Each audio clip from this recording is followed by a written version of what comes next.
What's up guys? This is Fusion by Fong. Today we're ramping up one of my favorite fast food seasonal items. I'm talking about the McDonald's McRib, a boneless barbecue pork sandwich topped with onions and pickles. So for this recipe, we're gonna be taking a traditional Cantonese barbecue pork called Char Siu and infusing that with the McRib. This is inspired by our recent trip to Needle and Silver Lake where they're grilling up Hong Kong style street food classics, including Char Siu. So this motivated us to infuse two classic dishes on our charcoal grill. Let's get it fired up. First thing we're gonna do is get our marinade going.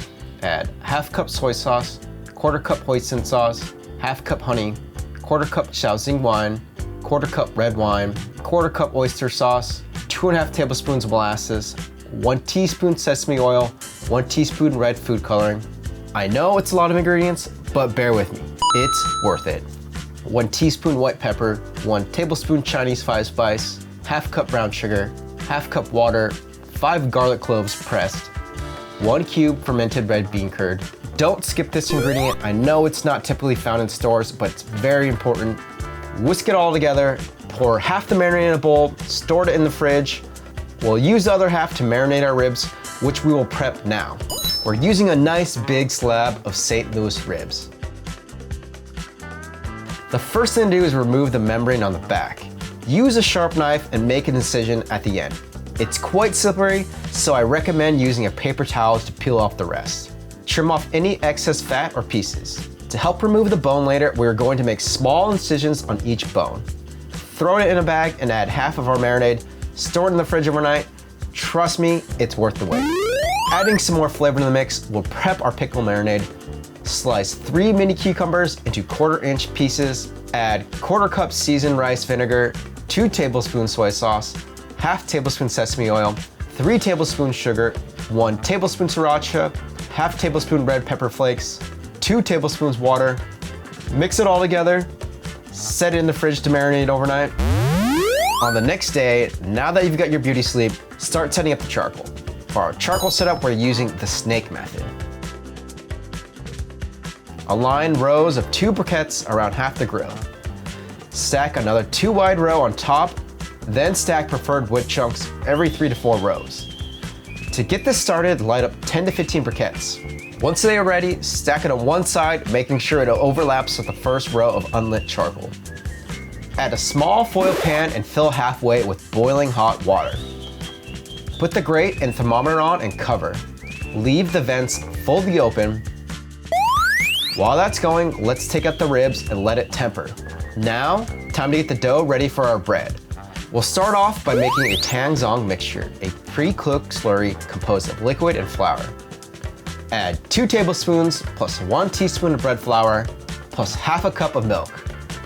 Cook on a medium to low heat, whisking constantly till it forms to a thick paste. Next, we'll proof our yeast with a 1/4 cup plus 2 tablespoons of warm milk. Add a pinch of sugar and 1 packet of active dry yeast. Whisk together, let it sit for 10 minutes. You know the yeast is alive when it forms a foam. In a stand mixer with a dough hook attachment, add 2 1/4 cups bread flour, 3 tablespoons sugar, 1 teaspoon salt, 1 room temperature egg, 3 tablespoons honey, the tangy mixture, and finally the milk and yeast mixture.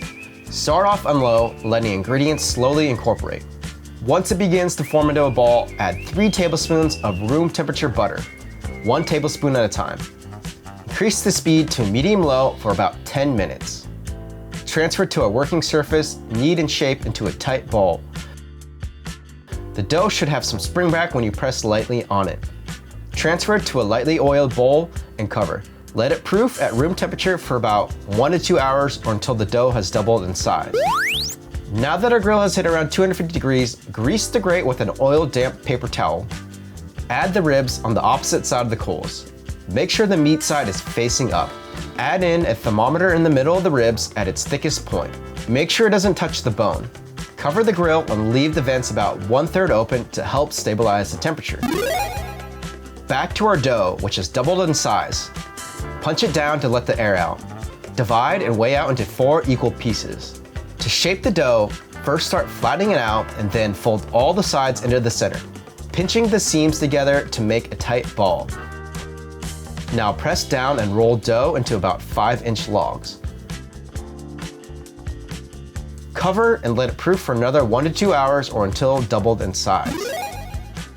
Checking back on our grill after about 30 minutes, we're going to spritz it with a solution of half water and half apple cider vinegar. Take a look at those ribs. A lot of the fat has rendered down beautifully. I really wish you guys were here to smell the amazing smoke and charcoal aroma. After about 2.5 to 3 hours, the temperature should hit 165. At this point, we're going to wrap the ribs in foil to cook and seal in the juices and flavor. Toss half a stick of butter and the reserved marinade on. Lay the meat side down and top again with butter and marinade. Stick the thermometer back in and wrap tightly. Back to the grill, lay down another sheet of foil to make sure the wrapped ribs don't stick and rip on the grate. We'll take it off the grill when it hits 200 degrees, roughly 2 hours. Once our dough has gone through its second proof, prep an egg wash consisting of 1 egg and 1 tablespoon of milk. Whisk it together, gently brush the dough with the egg wash, then generously coat it with sesame seeds. Pop it into a 350-degree oven and bake for roughly 18 to 20 minutes or till it turns to a beautiful golden brown. Now that our ribs have hit 200 degrees, unwrap it on a baking sheet, making sure you preserve all the juices. Transfer to a fat separator and pour into a saucepan. Make sure you don't pour the fat into it. Let it reduce for 10 to 15 minutes, then strain out any bits. Remove all the bones from the ribs. Cut out any cartilage. Throw it back on the grill and baste with our marinade every 10 minutes. Cover the grill. After half an hour, our ribs will have a beautiful, glossy, shiny look. Now, onto our last few steps. Cut the ribs into 4 even pieces. Place the ribs on our buns. Top it with our marinated pickles, a few sweet onions, and a generous amount of our sauce. Get ready, it's chow time. And there you have it, the new and improved Cantonese McRib. Such a good medley between the Char Siu and the McRib. You're really hitting all those Cantonese flavor in the barbecue pork rib. The smoke element really enhances both these classic dishes. Let me know what you guys think in the comments below. Don't forget to like and subscribe. Until then, happy grilling.